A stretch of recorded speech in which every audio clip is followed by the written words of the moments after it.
it kind of centered on me? Should be okay? It is literally so intense. All right, let's get started, guys. I'm going to be rude and kind of eat a little bit between when I ask you questions. But we're starting the review session.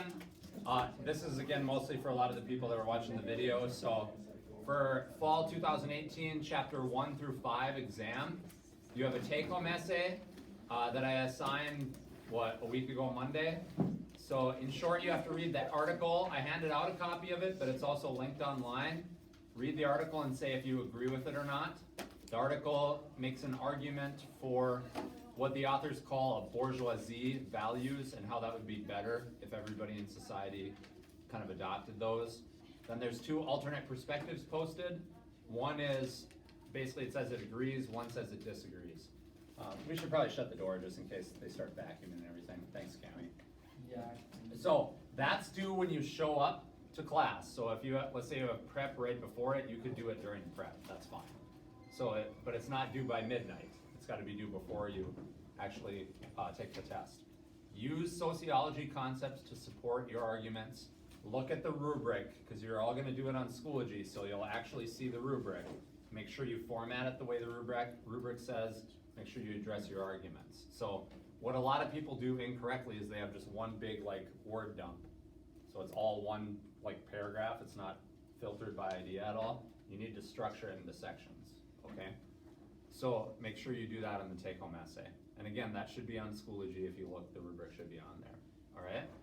So for those of you that are taking notes, handwritten notes, make sure you put time signatures. So right now we're probably 2 minutes into the video. To the left-hand side, you should write 2 minutes summary, and then every 3-4 minutes do a little time signature where next to it you write down what we're actually covering, okay? So those of you that are here, there should be a sheet coming around that has 2 columns on it. If you haven't signed that yet, go ahead and come up. Not, we're good? Okay, make sure I get that when we're done. So let's talk about the test now. This test itself is 100 questions. Half of the questions are matching in groups of 10. Generally, those 10 are divided by topic, but as I made it, there were some times where I couldn't quite get 10 things that fit as well as I would like into the section, so I had to merge some things together, okay? And then the remaining 50 questions are multiple choice that are pulled from the question banks, which are very similar to the practice quizzes that are online. I have the practice quizzes set so you can take them up to 20 times. They're not graded. There's no time limit on them. So one way to study I would recommend is do those practice quizzes, especially the multiple choice questions. There's actually a glitch with the true or false questions, I think Grace first pointed out. So I would ignore the true or false questions. I haven't been able to resolve that glitch. But the multiple choice questions are all fine. So taking those practice quizzes is going to help you quite a bit. So obviously you should read your notes, you should have read the text. If you haven't done so already for chapter 5, you should listen to my narrations on the PowerPoint, kind of take notes regarding what you think is important there. Do the practice quiz, take notes on this, maybe rewatch the video if you want, that would be helpful. Okay? So, when we look at the sections for matching, there's one section where it's pretty much all people. So it says it's got the name of the person on the left, and you have to match the person that's listed to what they came up with. So let's talk now about who you think some of the important people are. So somebody shout out a name, and then we're going to discuss why you think that person was important. Okay, Sigmund Freud. Sigmund Freud is discussed in sociology in chapter 3, which is on socialization. More specifically, Freud is known regarding a theory of personality that talks about 3 parts. What are those 3 parts of personality to Freud? ID, superego, ego. Yeah, the id, they usually say id, not ID. So it's the id, superego, and ego. The analogy that's used for that often is the idea that if you've seen a cartoon, I know my kids and they like to watch Tom and Jerry. So we got a couple Tom and Jerry DVDs, which maybe isn't the best thing because Tom and Jerry beat the heck out of each other the whole time, you know. But anyways, there's a scene in one of the Tom and Jerry's where Tom is like thinking of doing something bad, and then a devil pops up on his shoulder and is like, you should do this, right? And then what pops up on his other shoulder? An angel that tries to counter the devil, right? Nobody else sees the angel or the devil. Now, Freud's theory of the personality with the id, superego, and ego is similar, where the id would represent the devil. This is all subconscious or unconscious, though. You don't actually see a devil, right? You don't actually see an angel. So, the id would represent the devil. The id is the part of the personality that's the deepest to Freud. It's the main thing that drives us to Freud also. So the id is selfish and it demands instant gratification. It's driven by what Freud called the Thanos, or the Thanatos, which is the aggressive or death instinct, and the Eros, which is the pleasure instinct. So if you take psychology, Freud was kind of obsessed with sexuality. So he thought sexuality drove a lot of our behavior. So that's the id. The id is like the, I want what I want it now, and if I have to punch you in the face to get it, I'm going to do it. The superego is like the angel. More specifically, the superego would be the internalized norms of society. So Freud believed that that functioned as our conscience. So the voice in your head that says, I shouldn't do that, when you're tempted to do something, that's your superego, according to Freudian theory. And then the ego is your conscious efforts to balance the two.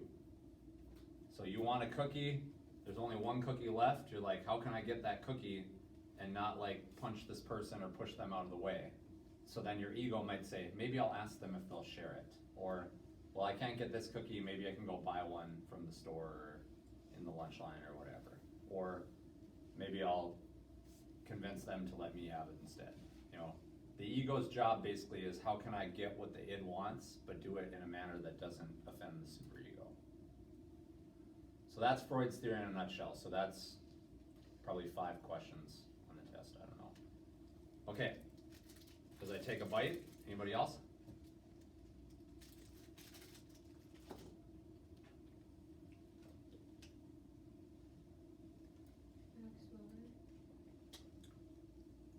Weber. He's German, but it's spelled like Weber, so W-E-B-E-R. He was a sociologist that addressed a number of things. He wrote a book called The Protestant Ethic, talking about how Protestant beliefs on how like you should serve people and work hard for the glory of God actually influenced the way the Industrial Revolution happened. Weber also wrote a book called The Spirit of Capitalism, which addressed how some of the cultural beliefs and the changes that came with the Industrial Revolution affected capitalistic economic thought. In addition to that, Weber talked a lot about bureaucracies. So a bureaucracy is kind of a major idea from chapter 5. A bureaucracy is any system or organization that is set up to maximize efficiency by having formal structures and rules. So I looked this up in period 7. Was it page 127? Did that sound familiar? Remember Adna asked and you don't remember? Yeah, I think so. So if you want a summary of that, it's like page 127 is the end of the book. So the top, it lists like the summary of it, but if you look in the chapter, it'll go into detail more specifically. So bureaucracies are systems that try to accomplish things in specific ways. So the school is a bureaucracy, right? One element of a bureaucracy is hierarchy. So it's got a formally defined hierarchy. So if you actually look at the school district, the board has policies that are like, it's a succession plan. You know how like the government has one of those? So if the president's assassinated or dies or whatever, who becomes president? The vice president. And then it's like 50 steps long, right? It's really, really long. I don't know if it's exactly 50, but there's a succession plan that's formally written in law that's like very specific. Well, our district did that too. So they're like, the superintendent's gonna be in charge. If the superintendent gets really sick or dies, then this person, then this person, and I think it's probably only 10 people deep for our district, but it has a very formal hierarchy. We actually have like flow charts where it's like, here's the top person, and then it's got like divisions, right? And then it's got divisions under that. So that again is called hierarchy. I don't want you to have to like follow me with the camera, so I try to sit here when I'm speaking, right? So, bureaucracies have hierarchy. Bureaucracies also have formal written communication. Bureaucracies also have like systems of rules that involve specialization. So again, school, we don't have just a whole bunch of random employees that like are teachers that work with you, right? We have math teachers and social studies teachers. And even within that realm, we specialize further. Especially as bureaucracies get bigger, you tend to see more specialization. So in my hometown, there were 2 social studies teachers, right?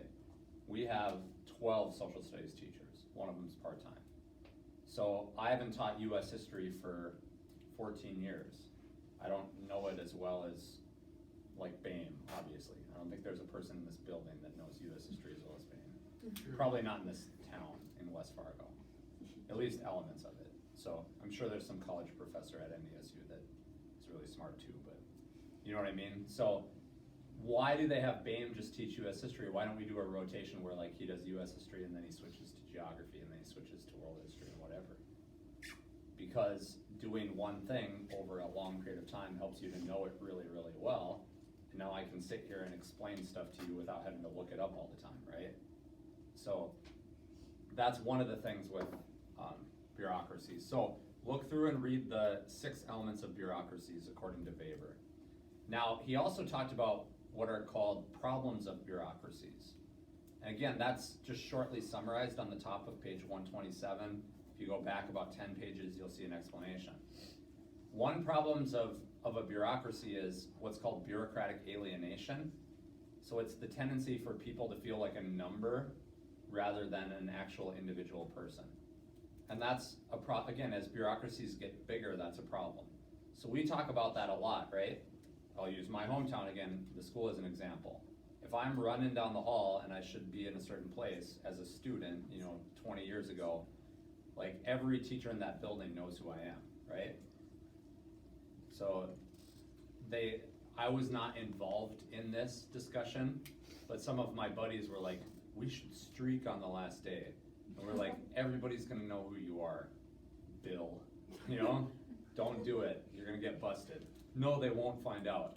They're like, you have a tattoo on your back, Bill. They're gonna find out it's you, you know what I mean? So, like everybody knows everybody. So in bigger schools, some students express this feeling of being lost, right? That's that idea of bureaucratic alienation. They're treated like a number, not a person. Bureaucratic inertia is another one. Again, you can read those, but that's another thing that Weber came up with. Okay, another person, as I take bite 2 of my protein bar. Another person. Durkheim. Emil Durkheim. 2 main things. Durkheim talked about this state he called anami, or anami. It means normlessness. So the prefix a is used for without often. So like if you're an atheist instead of a monotheist, atheists mean without theist, without God, okay? So anami, the word nami means like norms, sort of. So anami to Durkheim is this state in society where there's no clear norms that guide people's behavior. And Durkheim thought that that could happen when society changed really rapidly. For example, because of the Industrial Revolution. The other thing Durkheim's known for, we talked about, social connectedness and what? How social connectedness is related to what? Suicide rates. Yep. So that's another, Durkheim did more than those 2 things, but for our purposes, that's kind of what you should know. Okay, another person.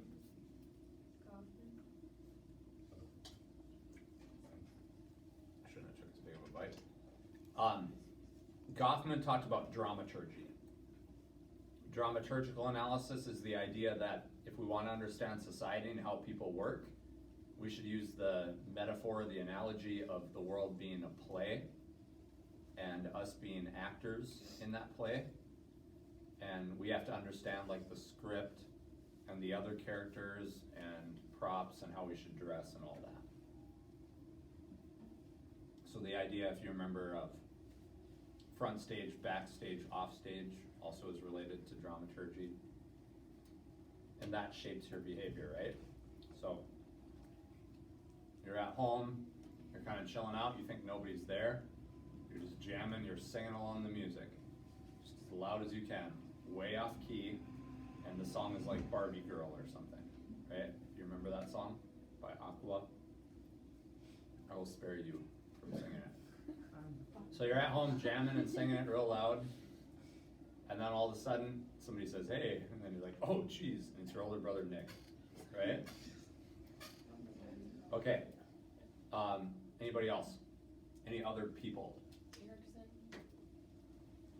Eric Erikson came up with a theory related to socialization. That's chapter 3. Erikson's theory is called the theory of psychosocial development. He believes that there's 8 stages of development, and what's the key thing to understand each of those stages? What's the key variable you look at to Erikson? Well, age, yeah, so it's stage-based, but besides age, as you progress, what else?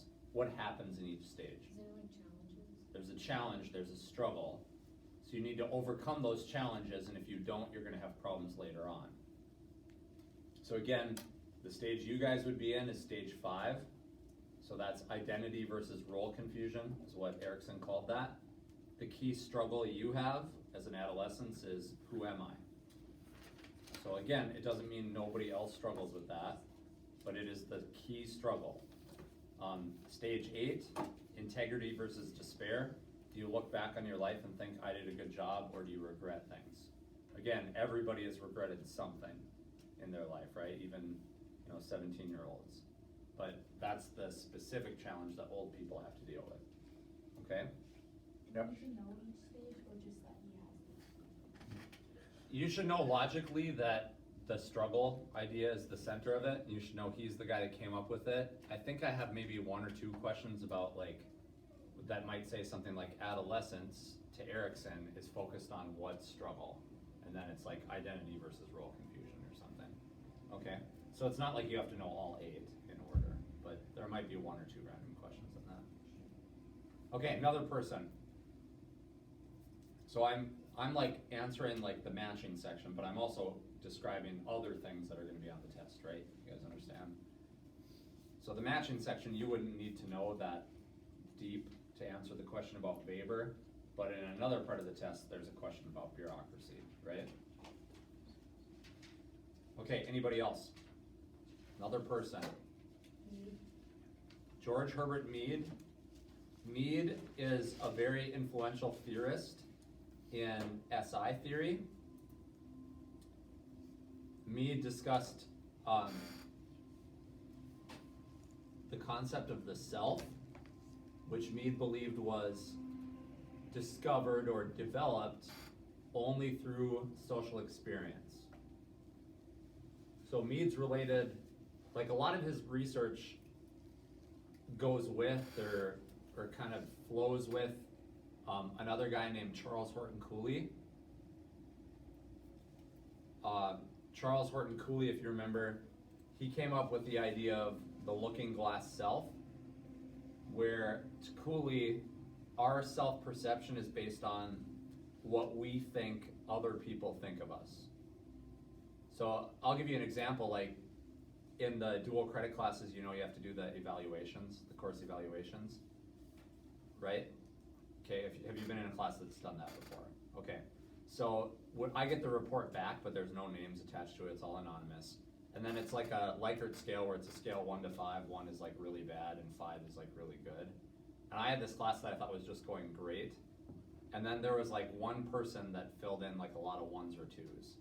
And then I was like, oh, I wish I knew who that was. Because I thought that everybody like really liked the class, and I felt bad that experience, you know what I mean? So the bulk of the survey was like a lot of 4s and 5s, but there was a whole bunch of like, or I wouldn't say a whole bunch, there were 1 or 2 like 1s kind of consistently. So that tells me, I don't know this for sure, but my guess is the same person put like all the 1s, right? So it would be doubtful that people would put like 5, then 1, then 5 quite a bit. So in my mind, I was like, oh, this class is going great. I'm awesome, right? And then I saw that wasn't the reality, right? At least for 1 or 2 people in the class. And that made me sad. I remember I had like this existential crisis on the way home, just driving, and I'm like, I suck. So, but maybe I'm the only one that has those, right? Yeah. They don't go away when you get older, sorry. Okay, any other people?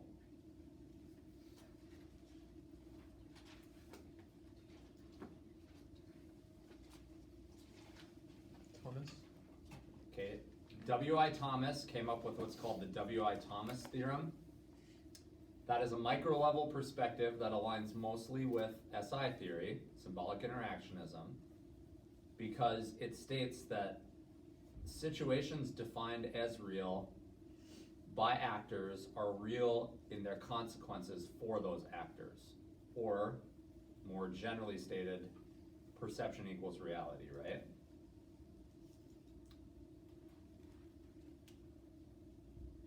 So, I remember we were cleaning up after prom one time, and if you guys have had this teacher, he's a great guy, and he instantly knew that this was foolish, but Mr. Bro, anybody have Mr. Bro?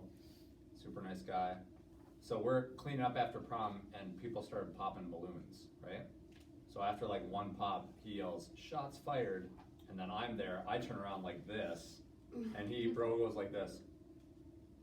Like, you can see instantly, he's like, and then he's like, "That was dumb, wasn't it?" I'm like, "Yep." Because I'm ready to like tackle somebody and like throw elbows or something, I don't know. So I heard that noise, and when I hear shots fired, what do I think? Yeah, that's a gun. My sympathetic nervous system just goes through the roof. My heart rate's like up, and I'm ready to like run or punch somebody or whatever, okay? So the reality, at least initially, that I perceived was that those noises were really gunfire, right? But then I figured out eventually that it wasn't. So the consequence is, right, my heart rate was super elevated. Now, this affects itself also, like say you go into a class and one of your friends is like, "I don't like that teacher. I think they're kind of a jerk." You're gonna interpret anything that that teacher does kind of more negatively because of what your friend said ahead of time, right? Now, in reality, that teacher could be a super nice guy, but your perception and your friend's perception equals the reality of, in your mind, that teacher being a jerk, okay? So perception is more important than reality, is another way to phrase the W.I. Thomas theorem. Okay, another person. Okay, Lawrence Kohlberg was a theorist that talked about moral development. To Kohlberg, moral development there's actually 6 stages that are defined into 3 levels. We don't get so specific where we break down each stage, but we do talk about the 3 levels. And the way he determines what level you end up in is, what's your moral reasoning for engaging in an action? If your moral reasoning is, this feels good, therefore it's good, then you are in the pre-conventional level. A lot of people mix that up with the concrete operational, like they get that confused. The term concrete operational applies to the 3rd stage of Jean Piaget's theory. We should talk about Piaget also. So Piaget is spelled like that, okay? If you can see that, if not, look it up. So back to Kohlberg, his first level is called the pre-conventional. That's based on the idea that if something is good, it's good because it feels good, okay? So you ask a kid, "Why did you steal that cookie?" "I wanted the cookie, it's nummy, it's great."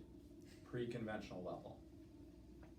The second level, the conventional level, is the level at which Kohlberg believed morality was based on rules. that come from either like your parents, society, a religious figure, a school, whatever. So, I know a lot of students express like if there's a fight, they don't want to get involved in trying to separate people because they're like, the rule is you shouldn't get in fights at all, right? So that's somewhat conventional reasoning. Now, post-conventional is where what's good is based on abstract moral principles. So to Kohlberg, people in the post-conventional level are more able to see how there are times that norms and values and morality are driven by the situation. So for example, Back to the Future. Who has not seen Back to the Future? Let's do it that way. Who has not seen? You guys gotta watch Back to the Future. It has one of my favorite scenes in any movie ever. And if you know me and you've seen Back to the Future, you're gonna figure out what it is. But Michael J. Fox's character tries to get, I don't want to ruin part of the plot for those of you that haven't seen it, but his character tries to set up the scenario where his friend is going to intervene to like help a girl, protect the girl from Michael J. Fox. And his friend, who again, if you've seen the movie, you know who his friend really is, right? His friend opens the door thinking it's Michael J. Fox's character, and it turns out to be the villain, Biff. And then he knocks Biff the F out, right? And it's good because Biff's trying to hurt this girl, right? So in that situation, they're like, well, it's okay to punch somebody to defend somebody, right? It's more post-conventional. I tell the story also about how in early May, 5.5 years ago, I drove 90 miles an hour down Veterans. Have I told you guys that story? Okay, so the reason, I didn't tell you that story? Mm-hmm. May 7th, maybe not your class, but May 7th, 5 years ago, I drove like, literally I looked down the speedometer and I was going 90. So at like 4:15 in May, so it's not like outside, right? The reason why, my wife was 9 months and 5 days pregnant, and I got a text from her that said, you need to come home now, with like 12 exclamation points. So I got home, we got to the hospital, my son was born 35 minutes later from when we parked, which is like really close. I'm like, I'm not delivering my child at my house. And I reasoned, I'm like, okay, I know I shouldn't speed, I know that's the law, but I'm like, I gotta get home, right? So if I got pulled over, I was gonna be like, you get, whichever cop pulled me over, I'd be like, you give me whatever ticket you want, but we need to get home to help my wife, right? So my reasoning in that instance would be more post-conventional, okay? All right, another theorist. Piaget, yeah, I should go to him, huh? Piaget has 4 stages of cognitive development. Piaget's stages of cognitive development are, again, stage-based, so they go in order by age. The first stage is called the sensory motor stage. That's where you just respond to stimulus in your environment. The second stage is called the pre-operational stage. In the pre-operational stage, you can first use symbols. So my son, who is 20 months old now, would be approaching that stage, kind of like getting into it. So he's starting to use some symbols. So he says no a lot. We're like, come on baby, let's go to bed. No, no, no, no. And then he loves the number 8 for some reason. So we're watching like TV, a football game, and it's like the countdown gets to like, it's like a minute, 59 seconds, 58, and then you'll hear him go, 8! And then he waits there, and then it gets to 48 seconds, 8! And he looks at us. So he's starting to learn some more of those. Every fruit is an apple. So he doesn't do it completely though. Like the thing with Piaget is, so he thinks that to be in a stage you have to be able to do it fairly well, kind of most of the time. So it's not like the first moment you speak your first word to Piaget, you're automatically in the second stage, right? You got to develop that skill a little bit more. The third level is called the concrete operational. So the way I remember concrete as the third level is because it starts with C, and C is the third letter in the alphabet. In the concrete operational stage, that's where you see causation. So you can understand cause and effect. So, little kids, I think I uploaded or linked a video where they're kind of bad at this, and you probably messed with like your little brothers or sisters at some point, where there's like one piece of pie or a piece of a brownie, and then they're like, oh, I want a piece, and they're like, okay, we'll share it, and then you cut a piece that's like bigger for yourself, right? Kids that are not in stage 3 don't get that piece, right? They don't understand that things are different. The classic task, it's called conservation. It's an experiment they do to see what stage people are in. So they'll have a bottle that's like shaped like this, and then they'll have another bottle that's the same, identical to this, sitting side by side, and they'll show it to kids, and then they'll dump this in like a bowl that's like this, right? And then they'll ask them which one's bigger, and a lot of the kids say this one because it's taller, even though they actually see them dump out in front of them. They don't get that, like, just because it changes shape doesn't mean it's different in volume or size. So that's the third stage, concrete operational. The fourth stage is called the formal operational. So the way I remember this again, fourth, the word for starts with an F, formal, right? So, and as an aside, like, when we talk about learning and memory, the more associations you can come up with, the better for your memory, right? And even if they're not directly related, that actually helps you. So you should, I mean, if the mental tricks I use help you, do it, but you should be trying to come up with mental tricks to help you remember the periodic tables of elements and the freedoms guaranteed in the US Constitution and all that stuff, right? Okay, so anyways, in the formal operational stage, that's where you can think abstractly and critically. So that's age 13 on, roughly, to Piaget. Okay, another person. Carol Gilligan was kind of a follow-up researcher to Lawrence Kohlberg. So that's also chapter 3.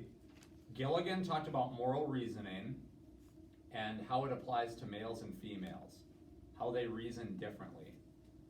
The short difference that she discovered is that males had a rule focus, whereas females had a feeling focus or a relational focus. So males were more willing to be like, it's the rule, we need to follow the rule, whereas females look more at, what do people feel about the rule? Does the rule make people feel included or excluded or whatever? So I mean, this is part of that nature-nurture debate we talked about. That's a big concept. You'll see some questions about nature and nurture on the test. But there's a big debate raging right now, which we'll talk about more in chapter 6, about how much sexuality is driven by nature and nurture. Male-female differences, like, why is it that way more men join the military than women? Or why is it that way more men commit violent crimes than women? Is it genetic, or is it because of how society raises people? So nature, nurture, right? And we'll talk about that later. Okay, any other theorists? You guys are missing like a couple. I'm just waiting until you say all of them. Solomon Asch.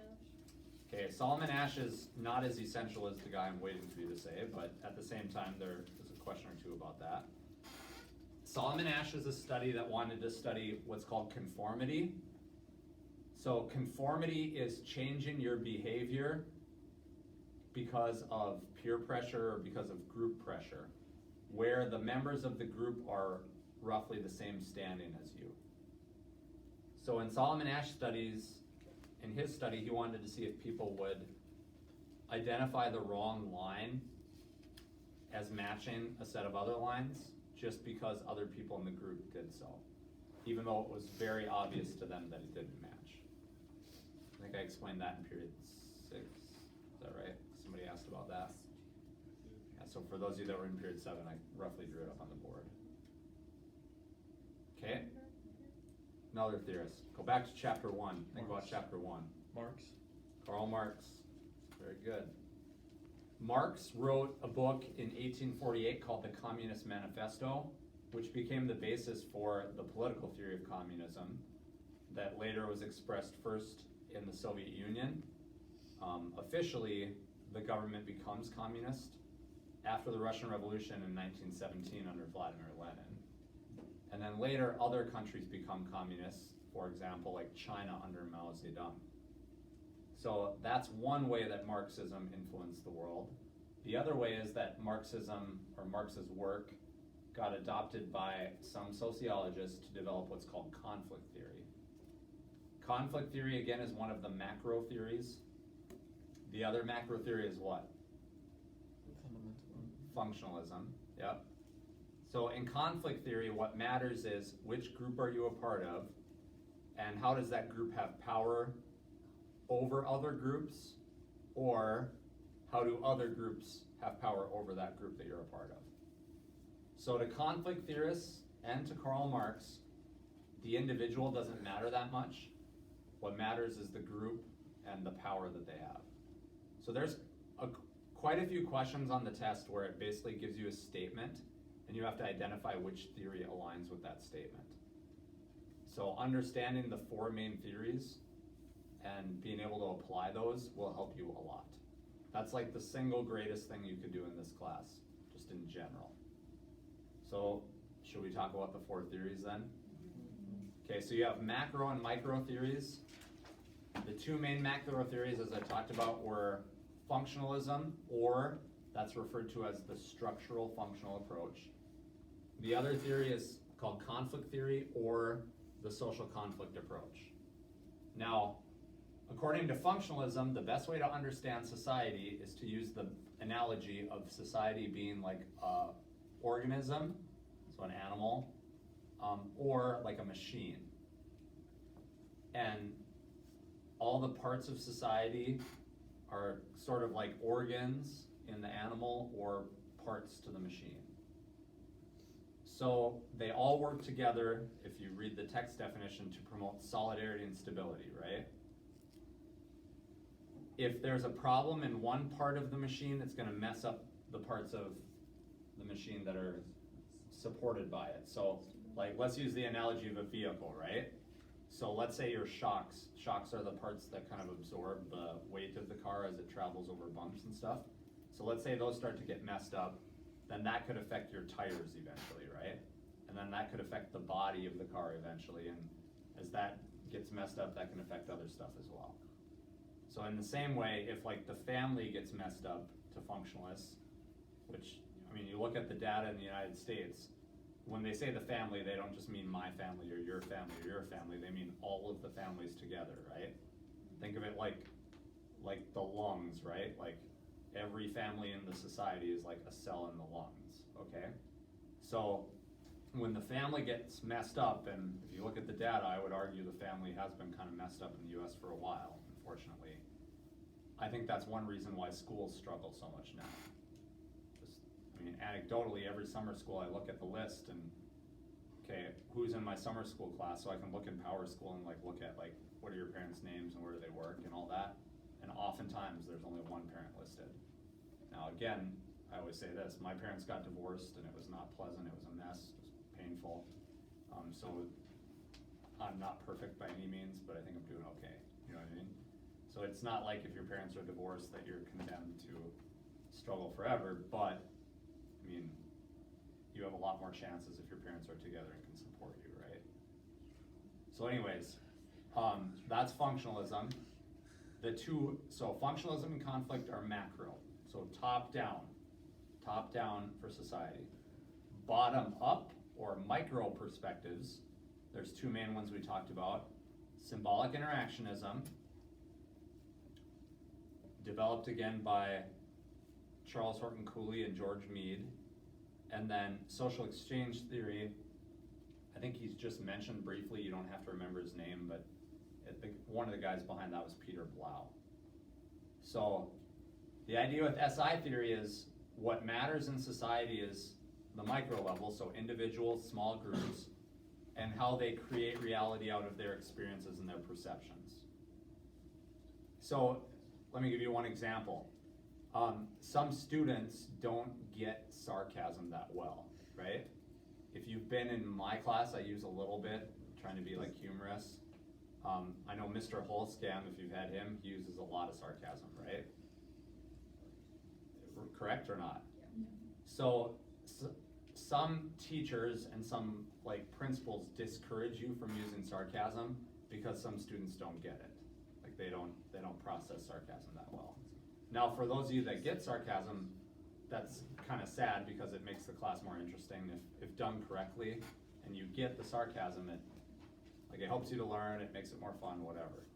But for other people sitting in the class, that might be kind of a struggle for them because they perceive the sarcasm as differently, right?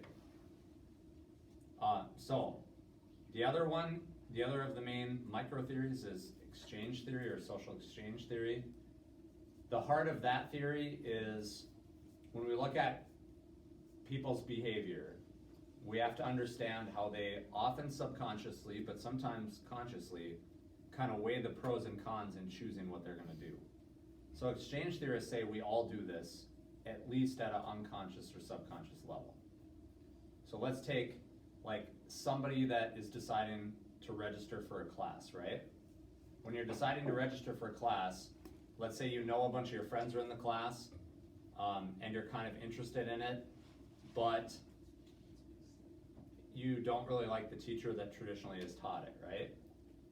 If you really like the material a lot and enough of your friends are in the class, it could override your dislike of the teacher, right? But let's say you really, really, really, really don't like the teacher, then you kind of subconsciously assign more value to that, or again, even consciously, and then that makes you decide not to take the class. Anybody make lists, like pro-con lists, ever or not? I used to do that all the time. Like, literally I couldn't decide to take classes in college, I was like, I'd write a note down the middle of a piece of paper. Pro, here's why I should take this class. Con, it's at 8 in the morning. You know, pro, but it's right next to the dorm I live in. Con, I was gonna say Sarah, but I always say Bill and Sarah. Those are the names that come to my mind, so whatever. I don't mean any specific student, but Samantha is probably gonna be in that class and she's annoying, right? So I remember literally making lists sometimes to try to decide. Exchange theorists believe people do that all the time. Like every interaction you have, you're doing that. Okay, I think that's most of the people. Let's move on to some other concepts that I didn't talk about directly in this explanation. So do you feel like you have a good handle on the main theories, right? Let me talk about manifest and latent functions and social dysfunctions too. So the manifest function is what is the intended consequence of a social change or action. Manifest, here's the way I remember this. Manifest is what they meant to happen. M and M, right? Latent is the unintended consequence of a social change or interaction.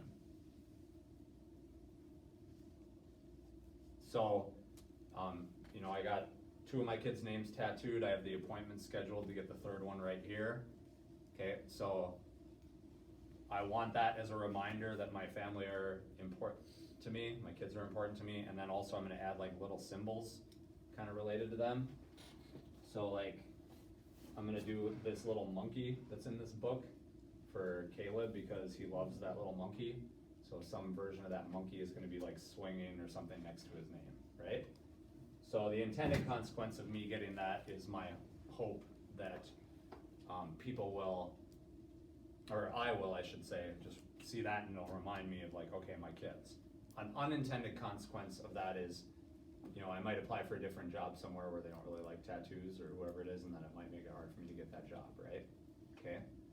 Now, manifest and latent functions, though, are generally explained and understood from a macro perspective, right? So let's look at like government actions. Trump is pursuing a policy where he's putting a lot of tariffs on Chinese goods and other goods coming in the country. Raise your hand if you've heard about that at all, okay? So, the intended consequence of that is to get those goods prices higher so that people will try to buy American goods instead, right? That's Trump's goal, okay? What's an unintended or a latent function of that?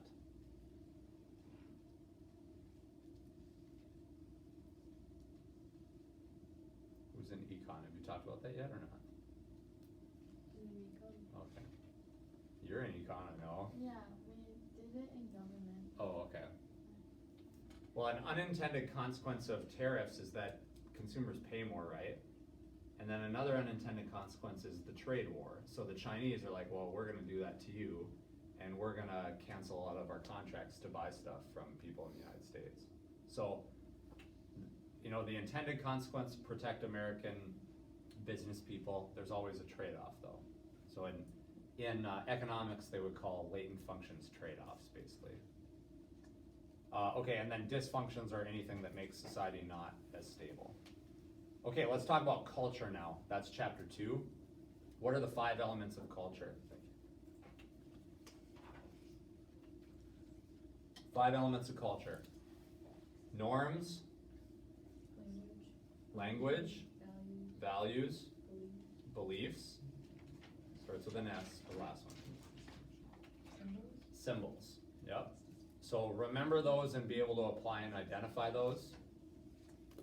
Let's talk about norms specifically. I think you guys should understand that pretty well because that was a big focus of the Mean Girls analysis. So you have folkways and mores. Do you guys feel confident in that? Okay, so write down folkways and mores, but I don't want to take time to explain that because I feel like people should understand that pretty well. And then how about implicit versus explicit norms? Explicit, again, are norms that are directly stated. Implicit are implied. So be able to distinguish between those. Let's talk about values and beliefs. What's the big difference? Let me give you let's phrase it this way. Let me give you 2 statements, and I'm actually gonna have you talk to the person next to you about this to give me a second to take another bite, because I'm hungry. And then I'll explain it. So, here's 2 statements, like, it's good,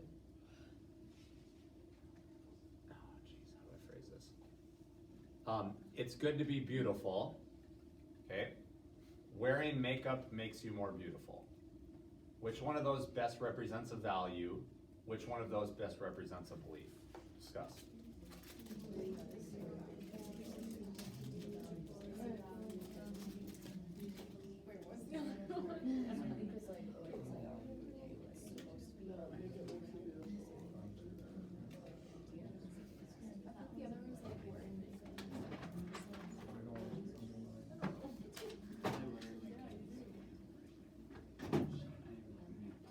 Okay, which statement is the value?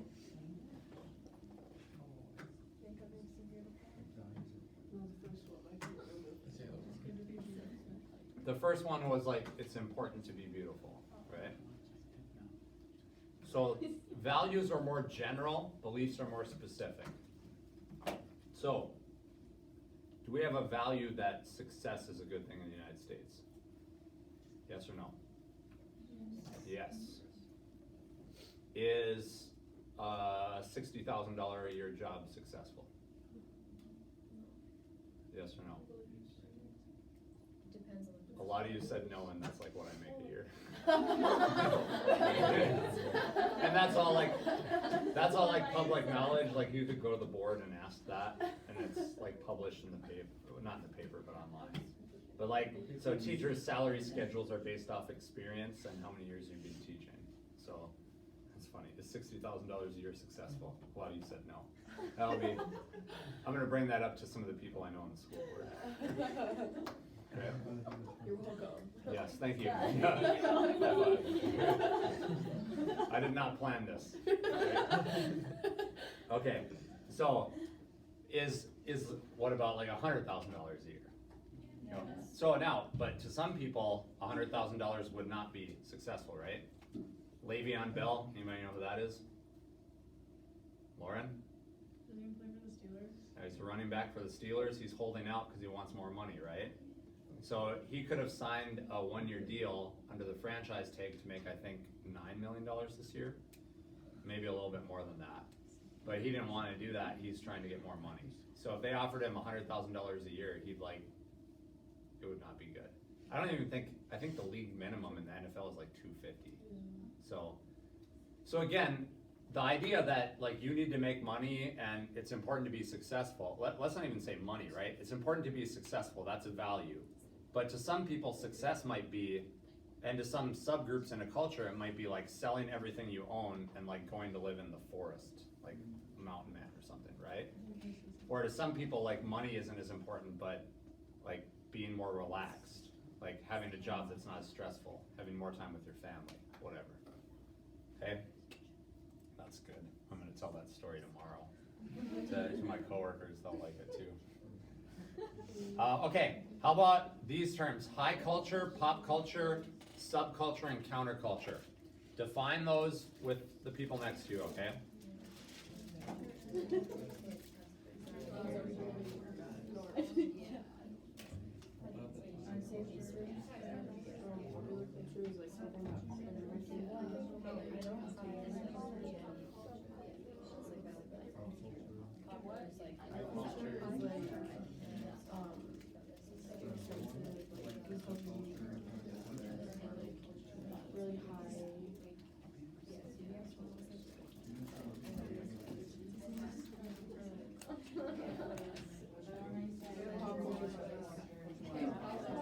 Okay, let me give you some statements. I want you to tell me which of those terms that aligns with mostly. Let's say people going to the opera and having parties where they wear suits and eat caviar. High culture, okay? What about the hippies in the 60s and 70s? Counterculture, it would be a subculture, but it's also challenging the norms. So I think counterculture applies more. What about like Taylor Swift and cheeseburgers? Pop culture, right? Okay.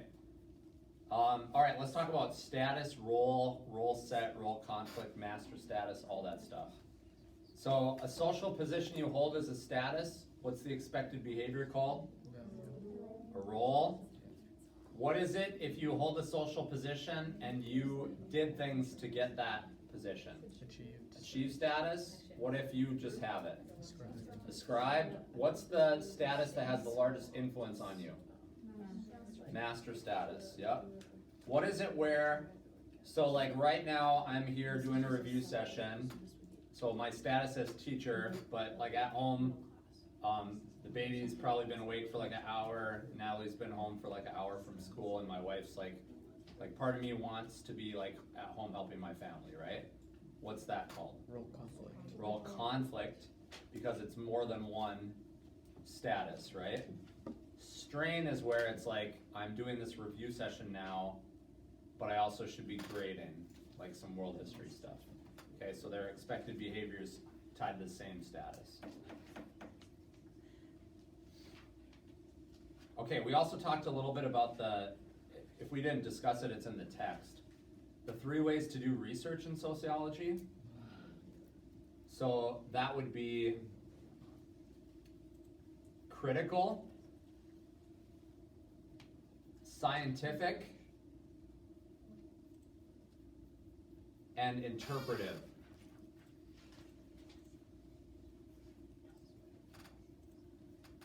Okay, critical sociology aligns most with which theory of the main perspectives?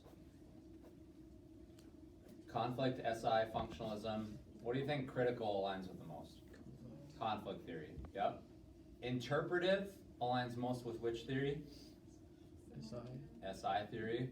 And then scientific or positivist aligns most with what? Functionalist. So functionalist, just to in positivist research, they just try to describe scientifically what's happening. Conflict theorists are critical of what's happening. SI theorists want to interpret what happens, okay? Okay.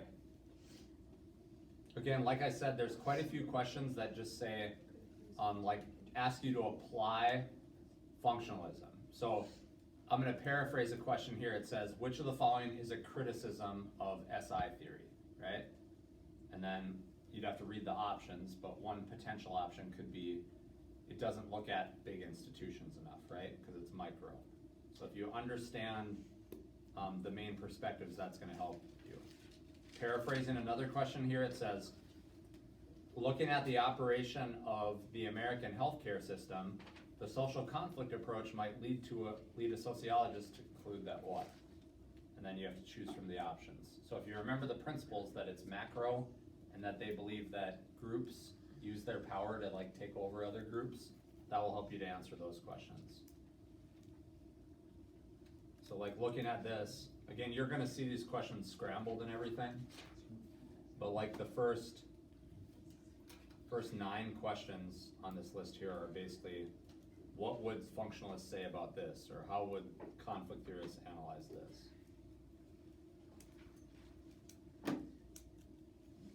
Okay, we talked a little bit about social isolation. You remember with the case of Anna and how that relates to the nature-nurture debate.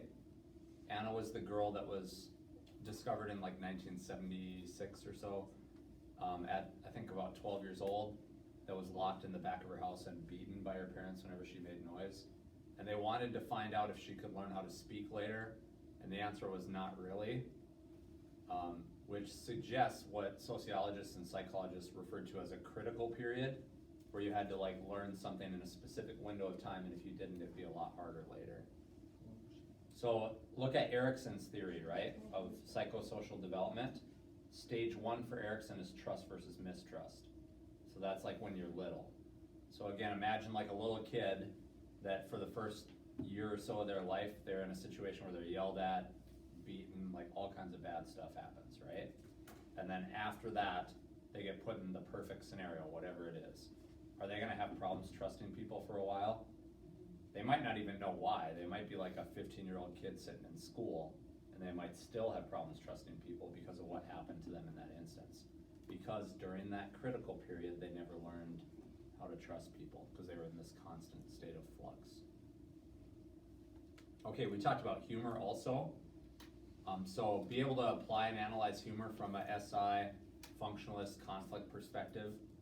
So what would SI theorists emphasize when analyzing humor? Remember, what does it take to get a joke? You have to understand what? Multiple realities, okay? Functionalists would say humor is used to kind of deal with problems and address things.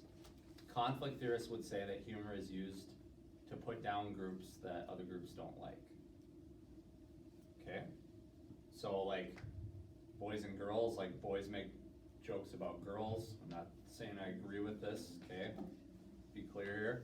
But a lot of the jokes that are told about women are like they're over emotional and whatever, right? And okay, girls make fun of boys being like stupid quite a bit, okay? So conflict theorists could say that. What's the Sapir-Whorf hypothesis? You understand the world through language? Yep, language helps us understand the world. So language can shape thought, language can shape values. Part of that again has to do with the importance of language on our thinking processes. What happens when culture changes at various rates? What's that called? So like laws change slower than technology. That's called cultural lag, yeah. Okay, so I've discussed a lot of the important stuff on the test. What I do at this time then is people that want to leave can leave. So if you want to stay, you can. But then I just leave this for question and answer. So I'm not going to go through anything specifically. You can leave if you want to, you have to. If not, you can stay. I'll stay maybe another 15 minutes or so. So it's up to you. I think we can stop the video now. That's cool too. All right.